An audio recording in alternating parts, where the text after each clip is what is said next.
Pregnancy பீரியட்ல நம்மளுக்கு என்னென்ன ஸ்கேன் எடுப்பாங்க, அது எதுக்காக எடுக்கிறாங்கன்னு சொல்லிட்டு தான் பார்க்க போறோம். ஸோ ஃபர்ஸ்ட் வந்து இயர்லி ஸ்கேனு, செகண்ட் வந்துட்டு எல்டி ஸ்கேனு, தேர்ட் வந்துட்டு அனாமலி ஸ்கேனு, ஃபோர்த் வந்துட்டு growth. இந்த 4 ஸ்கேன் தான் ரொம்ப இம்பார்ட்டன்டா எடுப்பாங்க. இயர்லி ஸ்கேன் எடுக்கிறாங்களா, நம்ம பாப்பா கன்ஃபார்ம் ஆனவுடனே அந்த ஸ்கேன் எடுப்போம். அதுல வந்து பாப்பாவுடைய ஹார்ட் பீட் பிளஸ் வந்து பாப்பா வந்து கர்ப்பவாயில தான் இருக்கா செக் பண்றதுக்கு அந்த ஸ்கேன் எடுப்பாங்க.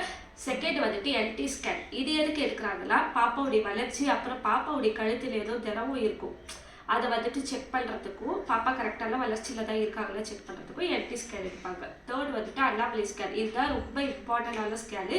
இதில் தான் பாப்பாவுடைய முழு வளர்ச்சியுமே இருக்கும். பாப்பாவுடைய கை, கால், மூளை, கண், காது எல்லாமே இதில் தான் வளர்ந்துருக்கும்.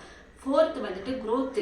இதில் வந்துட்டு பாப்பா கர்ப்பவாய்க்கிட்ட வந்துட்டாங்களா, இது தலை திரும்பிருச்சா, பாப்பா வந்துட்டு தொப்புள் கொடி இதெல்லாம் சுற்றிட்டு இருக்காங்களா, அது இல்லாமல் பாப்பா வயிற்றுல வந்துட்டு நம்மளுக்கு பனிக்கூட தண்ணி அதிகமாக இருக்கா கம்மியாக இருக்கா, பாப்பாவுடைய வெயிட்டு, பாப்பாவுடைய ஹார்ட் பீட் ரேட்டு எல்லாமே வந்துட்டு இந்த growth ஸ்கேனில் தான் அடங்கும். இதுக்கப்புறம் தான் நம்மளுக்கு டெலிவரியே கன்ஃபார்ம் பண்ணுவாங்க, growth ஸ்கேனை பேஸ் பண்ணி தான். ஸோ ஸ்கேனை பொறுத்த வரைக்கும் இந்த 4 ஸ்கேன் தான் ரொம்ப இம்பார்ட்டண்ட்டாக எடுப்பாங்க. இதுலேயே வந்துட்டு பாப்பாவுடைய வளர்ச்சியிலேருந்து பாப்பாவுடைய எல்லா விஷயமும் இதுலேயே கவர் ஆகிடும். இதுக்கு மேலேயும் வேறு எதெல்லாம் டவுட் இருந்தால் எனக்கு வந்துட்டு டிஎம் பண்ணுங்கள், நான் உங்களுக்கு கண்டிப்பாக அதை வந்துட்டு கிளாரிஃபை பண்ணுறேன்.